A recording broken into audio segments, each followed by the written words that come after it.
Things just took a major turn for the New York Yankees as after a very surprising Sunday matinee baseball game, we have seen things change for the Yankees with Aaron Boone now looking at having to make some serious changes for this team that actually are looking like they're going to work out. Meanwhile, the Yankees' trade interest in multiple different star players has been affected based off the newest update with what's going on with the Yankees in regards to their pitching, and we're going to break it all down. What's up, guys? Welcome back to Yankees Digest. It's Chris here. We're going to jump right into things as always. If you guys are part of that 74% that's not subscribed to Yankees Digest, I don't know what you're doing, man, because we got daily New York Yankees videos from me and Alex. You do not want to miss out on all this great Yankees content that we got going down for y'all every single day. You don't want to miss out. We're having a bunch of fun, but let's jump into the video. There is a lot to go over because I don't think any of us saw this one coming. Marcus Stroman went out there and absolutely dealt for the New York Yankees against the Oakland Athletics. Now, yes, it is the Athletics, but still, Marcus Stroman went out there on a hot summer day and pitched like there was no tomorrow. That man was excellent. I was at the game. I was boiling in the sun, and frankly, it was hard to look away. Even though it was hard to look anywhere because I was going blind from the sun, it was hard to look away from what was an incredible outing from Marcus Stroman. Obviously, Stroman has not pitched since April 11th, which, fun fact, is the same day I broke up with the next girlfriend, so that's interesting.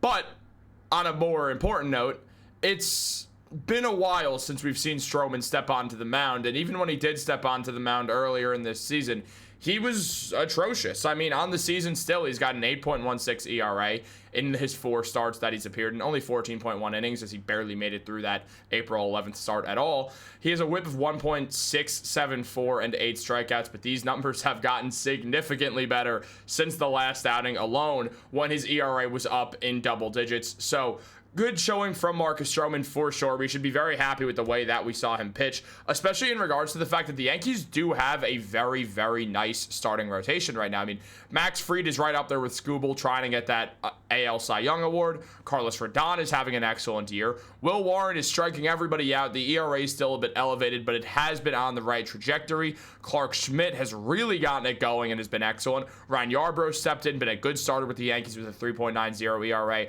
Obviously, Carrasco's not there. And now Stroman's back in the starting lineup or in the starting rotation, which means Alan Winans will likely find his way back with the Somerset Patriots, with the Scranton Wilkes-Barre Rail Riders. So with all that in mind, what we're looking at is a situation where the Yankees starting pitching rotation will be Max Fried, Carlos Rodon, Will Warren, Clark Schmidt, and Marcus Stroman going forward.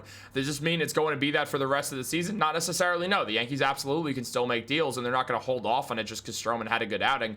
But it does sort of change a bit with what we're seeing with the Yankees. This for sure means that we are going to see Ryan Yarbrough. That's not Ryan Yarbrough at all.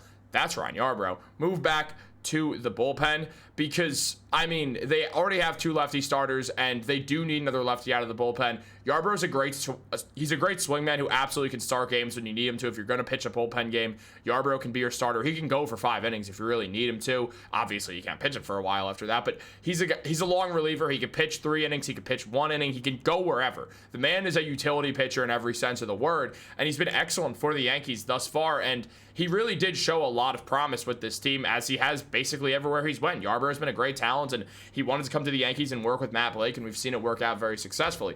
Now, Stroman spoke on his start and said, "I tore my ACL and made it back in 5 months. I don't do doubt. I knew I'd be back at some point. It was just a matter of when.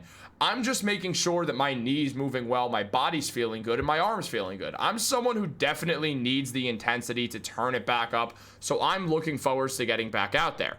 So Stroman was excited to get out there and pitch, and he pitched well. He showed a lot of what we wanted to see out of Marcus Stroman, and the Yankees are going to take notice. Aaron Boone and co are going to take notice because that 5th starter was a genuine question for this team and continues to be because we need to see Stroman string together some starts before things really start to kind of be more sure on the matter and hope that hopefully this just wasn't one good outing from Stroman, that he could keep stringing these together and have a respectable season like we know Marcus Stroman absolutely can.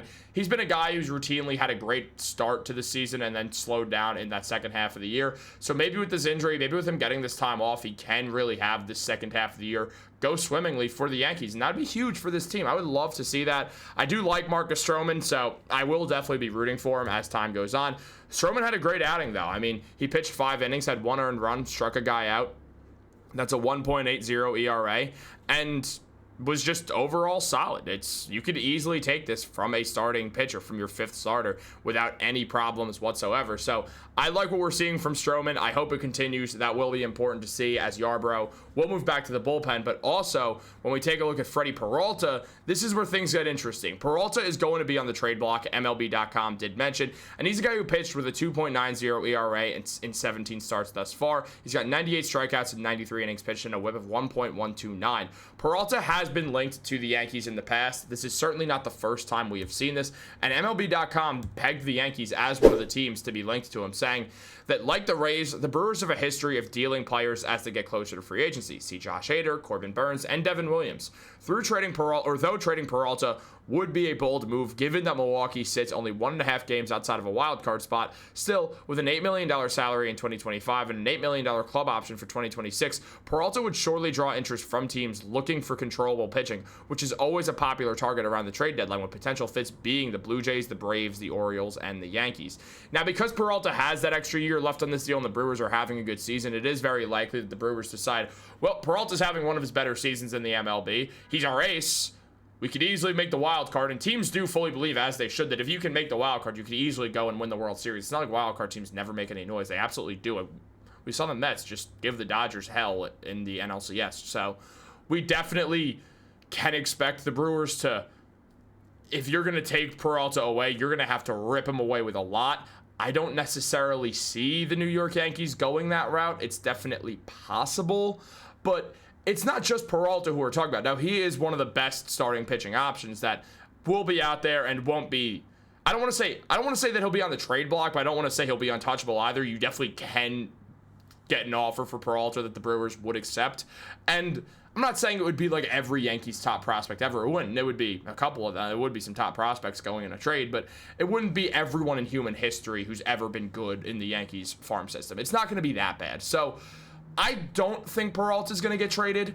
I just don't think he will until the offseason, and then I do think he will. They'll obviously accept that club option, so he could be on that $8 million, and they'll probably try to sell him off to a team that needs pitching and is trying to win now and knows Peralta's likely not going to re-sign him in Milwaukee anyway, so they might as well move on from him. That all does make some sense, and I wouldn't be shocked to see that happen, but it definitely does mean going forwards that we could look at Peralta and other Yankees pitching options at the deadline, guys who are not Freddy Peralta level guys, who are kind of like somewhere in the mid 3s of the ERA. If the Yankees wanted to add another arm that they believed in, maybe with the way Stroman's pitching, they're going to be a little less focused on that, and that means they'll probably lock in more on that bullpen and that third base spot. 2 areas that I think the Yankees should care about more. You're only pitching 3 players in the playoffs anyway, maybe 4. So are you really going to go out there and make starting pitching your main focus? I know Brian Cashman said you could never have enough pitching. I understand that, but they should look at their bullpen more. There's a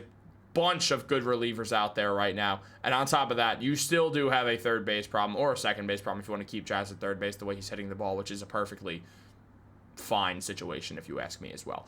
What do you guys think about all this? Is Stroman going to keep it together? Was this just a good moment for him? Let me know in those comments down below. Like this video, subscribe, turn on post notifications. Have a great day, and go Yankees.